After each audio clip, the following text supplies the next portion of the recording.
Bon. On continue avec Pascal. Pascal Mich de Omerto. Omerto, la première vin de tomates. Comment est-ce que tu as pensé à faire un vin de tomates, Pascal? Alors, tout d'abord, c'est toute une histoire qui a commencé en Belgique avec mon arrière-grand-père qui s'appelait Omer. Donc, lui, il a commencé dans les années 30 à transformer la tomate de son potager. Il venait d'avoir connu une première guerre mondiale et il allait en connaître malheureusement une deuxième, donc il n'y avait pas de gaspillage qui pouvait se faire à cette période-là. Et encore aujourd'hui, j'espère. Donc, ce qui a donné que il a commencé à transformer sa tomate pour en faire un alcool, pour en faire un vin. Il ne savait pas exactement ce que ça allait donner comme résultat. Malheureusement, pour lui, il n'a jamais vu le bout du tunnel de ce qu'il avait commencé. Mais moi, j'ai été élevé par mes arrière-grands-parents et j'aurais toujours promis au fait que j'allais continuer ce qu'il avait commencé. Donc, j'ai étudié en œnologie aussi pour plus comprendre, disons, la chimie et travailler aussi plus sur la chaptalisation en même temps pour monter en volume d'alcool, pour avoir un produit plus de garde. L'avantage qu'on a déjà avec la tomate, bien sûr, c'est un fruit, il faut déjà le savoir, mais c'est un fruit au fait qui a des caractéristiques assez intéressantes au niveau santé. Ça contient de la lycopène, c'est un antioxydant, ça ne contient pas de tanin et en plus ça ne contient pas de sulfite. Ce qui fait que dans nos produits, nous n'en rajoutons pas non plus. Donc nous avons des produits qui sont déjà certifiés bio par Ecocer Canada, sans sulfite et sans tanin. 16% de volume d'alcool. Donc l'histoire a été commencée donc en 1938 en Belgique et tout ça après ça va être pour arriver ici au Québec. Et le Québec, ce qu'ils ont eu, en fait, ce qu'ils avaient comme richesse, malheureusement, qui n'était pas, disons, détectable, c'est que j'ai retracé les variétés ancestrales du Québec par les semences du patrimoine, qui se trouvent à Kamouraska, justement. Et là, on a une banque de données, justement, avec toutes les variétés de tomates et fruits et légumes de ce qui a été ici au Québec depuis que le Québec existe. Et j'ai voulu retracer ces variétés-là pour aller chercher leur patrimoine. Patrimoine oublié, malheureusement. Parce que vous savez, aujourd'hui, on veut avoir des fruits parfaits sur les comptoirs. Et moi, je trouve ça vraiment dommage parce qu'on a des fruits qui sont extraordinaires, pas pour ça qu'ils sont beaux, mais qui sont bons. C'est ça surtout. Et donc, j'ai retracé ces variétés que j'ai remis ici au champ. Et c'est après ça, donc après les 16 variétés que j'ai retracées par les semences du patrimoine. 16 variétés? 16 variétés, oui, qui ont été importées, bien sûr, Okay. Par les premiers colons.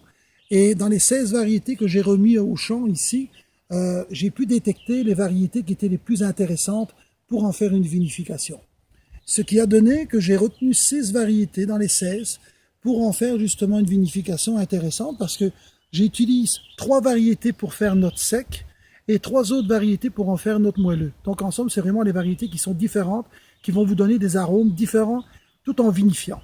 Alors, bien sûr, on s'entend bien que la vinification, c'est déceler l'âme du fruit. On va jamais découvrir le fruit initial quand on va goûter le produit. Si on ferait par exemple une mistelle, qui est un jus de fruits avec une mutation à l'alcool, là vous allez découvrir, étant donné, le produit de base. Mais en vinifiant, il va vous faire découvrir la tomate sur un autre œil. Et ça, c'est un autre avantage que vous allez avoir. Parce que vous allez vraiment trouver, avec la vinification, le pépin de la tomate qui va vous donner ce côté alcool de grain, qui va être un peu le côté du saké, du whisky, la grappa. Donc, c'est un peu, disons, ces alcools de grains-là que vous allez découvrir au niveau du nez. Quand vous allez le mettre en bouche, qu'est-ce que vous allez découvrir? C'est un vin ressemblant un peu à des arômes de xérès. Donc, c'est vraiment intéressant parce que vous allez voir la tomate sur un autre œil. Bien sûr, on a découvert tout ça, bien sûr, en travaillant en recherche et développement. On a 32 ans de recherche et développement partant de mon arrière-grand-père jusqu'au temps que je l'ai commercialisé les produits en 2011. Maintenant, on a 4 produits. Le sec que je viens de vous parler, c'est un produit extraordinaire au niveau accord que vous pouvez faire. Vous pouvez le servir de différentes façons aussi. Si vous le servez entre 4 et 6 degrés, vous allez mettre plus l'emprise sur le côté alcool et non sur son côté aromatique. Donc, comme digestif, c'est impeccable. Si maintenant vous le servez entre 10 et 15 degrés, ben là, disons, vous allez faire découvrir le côté aromatique et atténuer son côté alcool. Ce qui devient intéressant en ce moment-là, c'est les accords.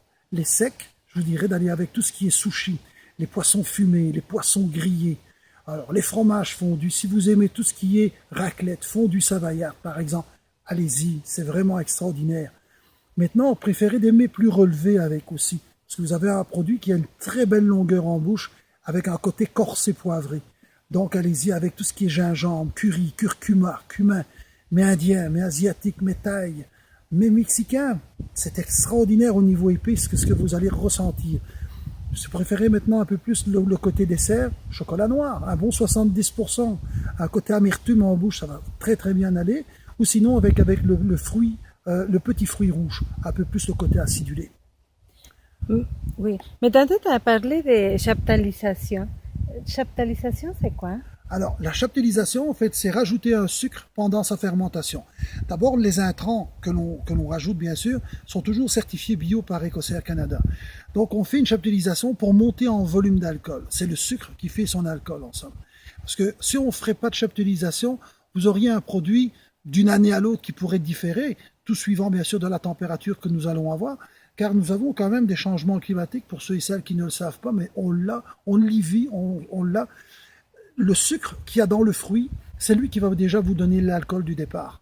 Mais l'alcool pourrait être approximativement dans la tomate, approximatif, je vous dirais entre 8-9% de volume d'alcool. D'accord. Donc pas assez pour dire de ne pas pouvoir avoir un produit sans sulfite. Parce que le sulfite, Le sulfite, ça sert à quoi? le sulfite, en fait, c'est un stabilisateur de goût et de couleur, mais c'est un conservateur en même temps. Au-dessus de 15% de volume d'alcool, vous n'avez plus besoin de sulfiter un produit vinifié. Donc, c'est le pourquoi ce que j'ai voulu vraiment vous mettre un produit au-delà de 15 pour ne pas employer ces sulfites qui vous donnent des maux de tête, qui peuvent aussi vous provoquer beaucoup d'autres maladies, malheureusement. C'est toi qui as décidé le taux d'alcool? Oui. Euh, Oui. Moi, j'ai D'accord. vraiment décidé ce produit-là Oui. qui serait au-delà de 16% pour ne justement pas avoir ce produit, donc le sulfite. Par la même occasion, pour avoir une longueur au niveau, disons, de vie au niveau du produit. C'est un produit qui peut vieillir 20, 30 ans si on veut, qui ne fait que bonifier en vieillissant. Et c'est là, le gros avantage. D'accord. Il Et pourquoi est-ce chose, qu'il va... Oui, oui. il n'y a qu'une chose qu'il faut avoir, bien sûr, c'est la patience. Et la vie? Eh oui, la vie, bien sûr. Et la vie? Non, mais moi, je trouve que c'est plus un produit pour déguster et pour voir tout de suite. Bien sûr, ça c'est quand on est pressé, il n'y a aucun problème, Oui, c'est je ça. suis pas contre, Je ne sais pas si je vais vivre 30 ans. mais c'est un produit en fait qui peut se bonifier en vieillissant. Oui. Maintenant, en fait, c'est sûr que nous, quand on l'embouteille, il est bon à être consommé tout de suite, de différentes façons, bien sûr, et de différentes températures. Mais je vous assure, accompagnez-le, surtout avec des mets. Et là, je vous ai fait des belles fiches organoleptiques que vous pouvez retrouver sur notre site internet à www.omerto.com. Là, ça va être très intéressant parce que vous allez pouvoir directement vous aligner avec les mets avec lesquels vous pouvez accorder le produit. Merci beaucoup, Pascal. C'est moi qui te remercie.